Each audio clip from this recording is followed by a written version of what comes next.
খুব সহজেই বানিয়ে ফেললাম ঘরে থাকা উপকরণ দিয়ে মদন ভাজা, মনাক্কা ভাজা বা গাট্টা ভাজা, কটকটি ভাজা। তো আপনারা যে যেই নামেই ডাকেন না কেন, এই জিনিসটা বানাতে খুবই ইজিলি বানানো যায় আর খুব সহজে জিনিসটা হয়ে যায়। তো আজকে হচ্ছে আমাদের কটকটি বানানোর জন্য প্রয়োজন হচ্ছে 2 কাপ ময়দা।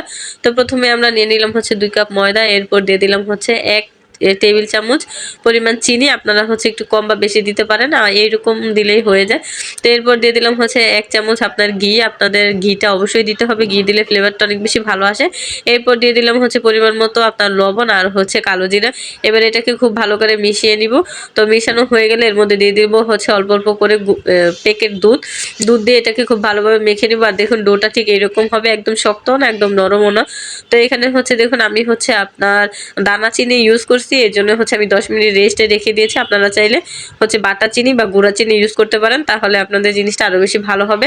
তো যাই হোক, এটা হচ্ছে আমার রেস্টে দিয়ে দিলাম 10 মিনিট। 10 মিনিট পর আপনার চলে এসেছে। এবার হচ্ছে এটাকে খুব সুন্দর করে মথে নিয়েছি। এবার হচ্ছে আপনার সুন্দর করে একটা রোল বানিয়ে নিয়েছি। এবার হচ্ছে রোলটাকে আপনার 4টা বা 5টা ভাগ করে নিব, যেন আমাদের লিচি কেটে নিব আর কি, যেন আমাদের হচ্ছে জিনিসটা বেলতে অনেক বেশি সুবিধা হয়।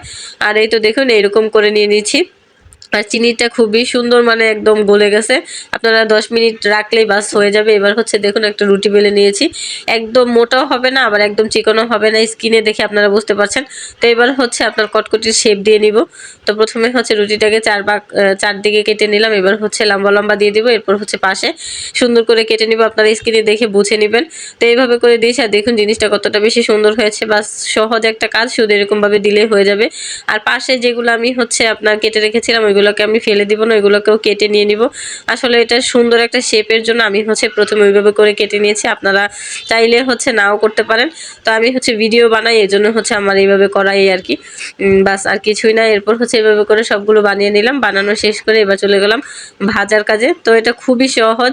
এরপর হচ্ছে দেখুন তেলটা যখন আপনার হালকা একটু মানে গরম হয়ে আসবে, এর মধ্যে দিয়ে দিব হচ্ছে অর্ধেকটা হচ্ছে আপনার কটকটি, যেন খুব সুন্দরভাবে। আর দেখুন এতগুলো দিয়ে দিয়েছি, তারপরে একটার সাথে একটা লাগেনি, খুব সুন্দরভাবে হয়ে গেছে। আর 5 থেকে 7 মিনিট ভাজার পর দেখুন জিনিসটা কতটা বেশি সুন্দর হয়েছে। একদম লাল লাল করে ভেজে নিব। আর একটা কথা, সেটা হচ্ছে আপনারা চুলার আঁচটা একদমই মিডিয়াম হিটে রাখবেন। একদম লো হিটও দিবেন না, একদম স্পিডেও দিবেন না, তাহলে হচ্ছে তাড়াতাড়ি আপনার জিনিসটা কালার চলে আসবে, কিন্তু আপনার খেতে মচমচা হবে না। তো এইভাবে করে আমি হচ্ছে প্রত্যেকটা কটকটিকে ভেজে নিলাম। আর দেখুন কত সুন্দর হয়েছে। আর এই তো আমি এটাকে এবার পরিবেশন করে নিলাম। আর জিনিসটা দেখুন কতটা বেশি সুন্দর হয়েছে, খেতেও ঠিক এর থেকে অনেক বেশি মজা হয়েছে। মানে খাওয়ার পর কেউ বুঝতেই পারবে না এটা ঘরে বানানো। আর দেখুন খুবই অল্প উপকরণ দিয়ে ঘরে বানানো যায়।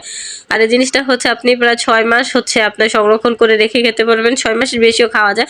তো যাই হোক, এইটুকু খাবার আপনার 6 মাস যাবে কিনা এটাও সন্দেহ। তো এরপর হচ্ছে দেখুন উনি খেয়ে মানে ওনার কাছে অনেক বেশি ভালো লাগতেছে। এরপর হচ্ছে প্যাকেট করে আমরা রেখে দিলাম। তো সবাই ভালো থাকবেন, সুস্থ থাকবেন, আল্লাহ হাফেজ।